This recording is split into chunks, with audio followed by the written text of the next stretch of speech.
Today's daf is daf Pei Gimel. So after wishing you a good morning, so we're up to Shmuel Omar, which is about 6 lines down from the top.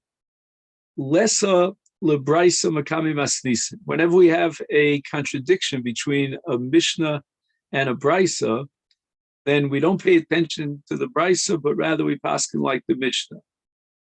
So that in the case of Rabbi Yotzi, where we had a contradiction between a Brisa and a Mishnah regarding androgynous, we're going to paskin like the Mishnah against the Brisa. And the issue at stake, if you recall, is whether or not androgynous is a Zohar Gomur, a Zohar Vadai, he's a male. That's the sheet of Rabbi Yossi in the Mishnah, whereas the Brisa records Rabbi Yossi is saying that the status of androgynous is that of a suffix. So the Gemara asks the following question, Adarabah. Given the statement of Shmuel, the principle of Shmuel, we should come to the exact opposite conclusion. Lesa lemasnisin mekame brisa. We should discard the Mishnah and rather accept the brisa. Daha shamina leil Shmuel, because elsewhere, and this is a Gemara that we had back on Daf Mem Aleph, Shmuel goes on the record as saying chayish liyachidah, that we should be choshesh and we should be machmir even to a das yochid. Here too,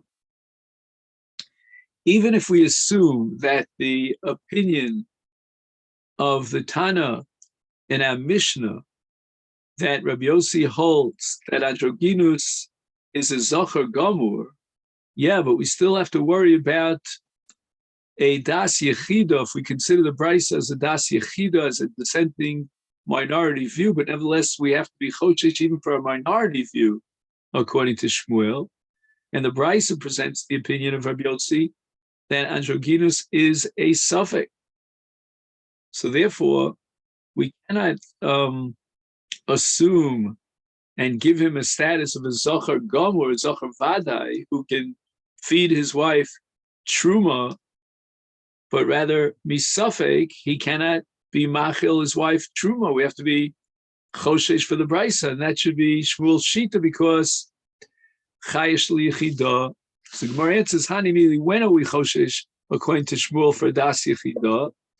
That's kilo misakra masnisin. If let's say the brisa, which reflects a das yichida, would not undermine and completely contradict the principle formulated by the Mishnah. So we could be machmir for the shitas yochid. Aval, but in a situation kimis akra masnisin, that you're going to completely contradict the Mishnah itself, meaning in our case regarding the status of an androgynous, the Mishnah argues that he's a zocher vada. Now you're going to take the brisa and you're going to say, no, he's a zocher suffix. That's the exact opposite of the Mishnah. There's no way of reconciling those two. As lo chayish, Shmuel in such a case would concede that we don't have to consider the opinion of the minority, but rather we should pass like the Mishnah, and even if it means a kula, and in our case, the kula would be that his wife would eat truma, we could paskin like the Mishnah's record of Shitas Rabbi Yossi. And you might say, well, let's be machmir like the Brisa according to Shmuel. Yeah, but that's not applicable here, because this would be the exact opposite of the Mishnah. This would be a contradiction to the Mishnah. And here in such a case, we're going to give superior status and rely upon the Mishnah rather than the Brisa.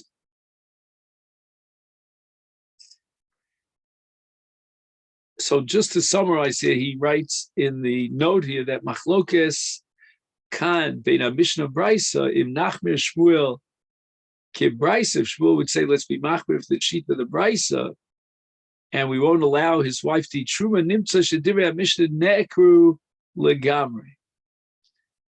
It's not just a chumrah if you want to be choshesh for the brisa, but rather it's an akira of the Mishnah legam.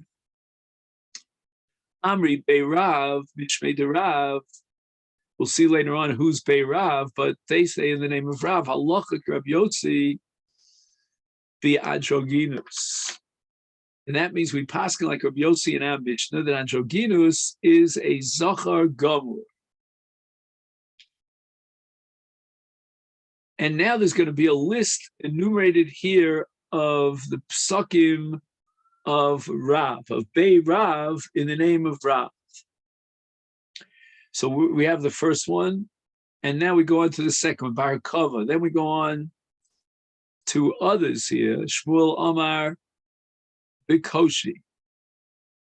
And that has to do with Makashi Shaleled. We'll get to it in just a minute. Ube Kiddush, and that's to do with Kilayim. So the Gemara now goes through the entire list. Androgynous, that Rav said we pass like Rabbi Yossi Hada Amoran. That's the case of the status of androgynous, and we paskin according to Rav like Rabbi Yossi that his status is that of a zachar gomer. Our kava, and Rav said we paskin like Rabbi Yossi not only in androgynous but also in harkava. So that's going to be a sugya in Masechet Shvius. And we learned in Shvius. Now, this Mishnah in Shvius that we're about to study is going to address two issues. Now, the first issue is what we call haschalas haklita. Right, in every case of a plant, there's going to be a moment of klita, so that you put the zera in the karka and it takes root. That's called klita, when it first takes root. And that's the first stage of growth. And in the case of ilonos, then the tchilas ha-klita, or we could call it tchilas yenika, at the point in which the branch, let's say you're adding a branch to a tree, at what point does the tree itself, so to speak, grab onto the branch? And the branch is now connected with a chibur to the tree, and that's called tchilas hayenika. And what's critical is that we're going to set up the tchilas hayenika in such a way that it doesn't overlap with shvius, because on shvius we are enjoined from planting. So the Mishnah says, "Ein notin ve'ein mavrichin ve'ein markivin erev shvius." Now you might ask, why should there be a problem of all these forms and methods of planting a tree before Shvius? Before Shvius, you're in Shishis. So the answer is because although you do the Maisa, Netia, or Havracha, or Harkava on Erev Shvius, but nevertheless, the Klita is going to take place afterwards. And you're not allowed to set up on Erev Shvius a klita on Shvius. So therefore, all these activities, these pa'ulos, have to be done at least 30 days before Shvius, before Rosh Hashanah. Because if he does the planting, etc., within that 30-day period, then the klita is going to take place on Shvius. So yeah, it's a fascinating halacha, because you would think that the Torah prohibited the Maisa Netia. No. The Torah prohibited getting the karka to work. Now, if you have to set up the Netia before Shvius in such a way that the karka starts working, it gets into full mode of working on Shvius, that's prohibited. So that's the first subject of this brisa. And we'll talk about Netia and Havracha and Harkava. Now, there's a second subject to this price, and that is what's called Tosefes Shvius, which means that the Torah requires us to add another month, 30 days, before Rosh Hashanah of Shvius for the prohibitions of Shvius. So now we're going to have to calculate two factors in terms of the time of Netiyah Kava and Havracha. We're going to need the time that allows to make sure that the Klita will take place before Shvius. And number two, we're going to have to add another 30 days to make sure that the Klita doesn't take place within the 30 days before Rosh Hashanah in order to fulfill the mitzvah of Tosefes.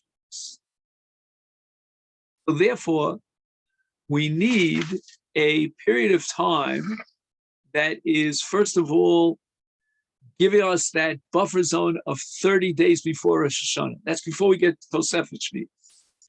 We'll add another month to Tosefes Shvius. The Imnota v'hivrich v'hirkiv yakar. If he went ahead and did any of these pu'ulos within the 30-day period, violating the halach of Shvius, then yakar, we're going to require him to uproot the klita that took place on Shvius. Now, what's the difference between markivin and markivin? Mavrichin and markivin. Mavrichin relates to a gefen, a vineyard, a vine, and havracha means that you take the vine itself and you bend it over into the ground and you cover it in the ground. So you're covering up the vine which you bent into the ground and you inserted it into the ground. That's called havracha. Because from that zmora, you're going to have a whole new grape producing vine. And what's harkava? Harkava is when you take a branch off a tree and you graft it onto the tree itself. Rabbi Yehuda Omer, kol harkava sheina koletes b'shlosha yomim shaveda koletes. Rabbi Yehuda's makil, and he says you don't have to start this process of full 30 days before Shvius, but rather you need a buffer zone of only 3 days, because the Tchilas HaKlita is going to take place, at least in the case of Harkava, within 72 hours. So as long as you give yourself that allowance and you start the Harkava more than 72 hours, then it's okay. Rabbi Yosef, Rabbi Shimon Omer, Shtei Shabbos. They present the middle of the road shita, and you need 14 days. That means you're allowed to be markiv up until, but not beyond the 14-day buffer zone before Rosh Hashanah.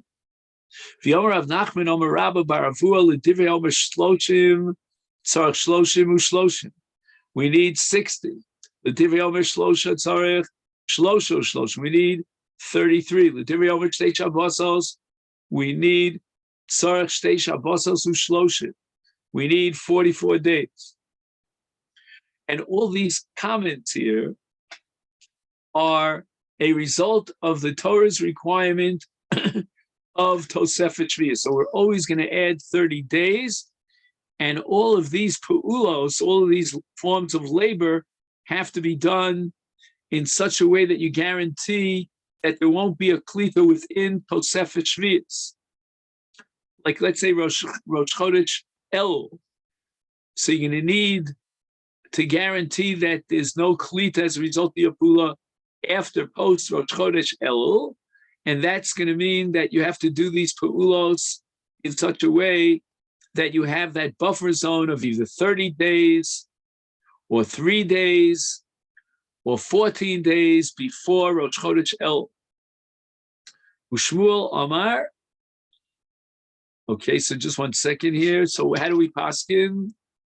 Oh, Harkava, we're going to paskin like Rabbi Yossi. That was the statement attributed to Rav. Not only do we pass like Rabbi Yossi and Adroginus, but also with regard to our kava. And if you recall, Rabbi Yossi's opinion was stay Shabbosos. Ushmuel Amar, Shmuel says we pass like Rabbi Yossi in another two areas of halacha. Number one, Bekoshi, which has to do with Tumas Ziva, and Vekidush, which has to do with Kilayim. Disnan, so first we'll take up Kochi. Kochi, Disnan, we're talking about a woman who's almost ready to give birth and she sees dam. And that dam is attributed to what's called Kochi ha-leda. We might call it labor pains. But as you and I know, labor pains can start very early. It's not necessarily that, she's going to give birth, I mean, the lucky are the women who are at the end of almost at birth, and then they have the labor pains. But labor pains could be way earlier. And the labor pains cause dam to come out. And the halacha is that this dam is not considered dam tuma as far as ziva is concerned. Now, we know that with regard to Yemei Nida, there are 7 days of Nida, they're followed by 11 days of ziva. And if she sees dam machmas koshi aleda during the 11 days of ziva, it's not considered a riyas zav, which would be mitzarif to another two re'iyos to make her into a zava, which would require zayin nikiyah. So if she sees dam machmas koshi aleda b'mei ziva, then even if she would see 3 consecutive days of such dam, she would not be a zava gedola. And this is based on a drasha in Vayikra Tesvav. The Torah says, "V'yisha ki yazuv zov dama," and we're talking about zov dama machmas atzma. Nothing pushes this zivas dam out of her body, but if it's zav machmas havlad, the vlad is pressuring on her uterus, and therefore she has a uteral bleeding, that's not mitami tumazav. Again, it's mitami tumas yoledes, like any yoledes. And now the Mishnah asks the question, ad kama yehe kishuya, and we're going to have now a triple fold machlokas tanoim to answer the question, how long before the Leda did she see this dam such that we could attribute the dam to the Kochi al-Leda? Rabbi Meir Omer, O Arboim, O Chamishim Yom. Even if as long as 40 or 50 days before her birth, she sees this dam and she's suffering labor pains, we can attribute it to Kochi al-Leda. It's not Mitami Kizava. We're going to say that the dam is machmas havlad. And again, if we were learning the sugya in Nida, we'd have to figure out why he has to say arboim o chamishim. Why does he just say chamishim? And then Mimela, we understand 40. Rabbi Yehuda Omer, Daya Chadsha. We're only going to give her 1 month before the Leda to be told her that this dam is Bekochi al Leda. If she sees 40 days before the Leda, she's Tmeya as a Zav, a Zav. Rabbi Yossi, Rabbi Shimon Omer, Ein Kishi Yosem Ishtei Shabbosos. It's so fascinating. It's always the same 2 Tanoim, and it's always Shtei Shabbosos. We had it with regard to Klitas on Netiyah in Shvius, and now we have it with regard to Kochi Leda, Dam Sheba Machmas Leda. I don't see any logical connection between the two. In fact, we pass like Rabbi Yossi in the previous case, that was in the name of Rav. In this case of Dam Koshi, we're passing like Rabbi Yossi in the name of Shmuel. Kiddush. Disnan, now we get into Kilayim. So we're learning a Mishnah in Kilayim, Perek Zayin. And before we were learning a Mishnah in the second Perek of Shvius. HaMesachech Gafno al Gabi Tvuaso Shel Chavero. Now what happens is he stretches his vines on top of the grains that are growing in his friend's field. He had really no right to do this. So I don't know if he did it b'mezid or b'shogeg, but as a result of his action, there was a tarovis, a mixture of gefen and tvua. A mixture of gefen and tvua is by definition kilayim.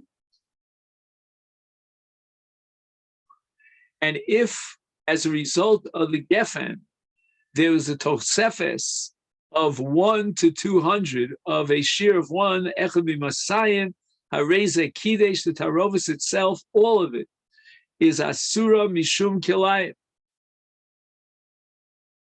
And of course, we have to understand how this can be reconciled with the principle of ein adam otzer davar she'eino shalom. So certainly has to pay back the owner of the tvua, because he had no right to do what he did.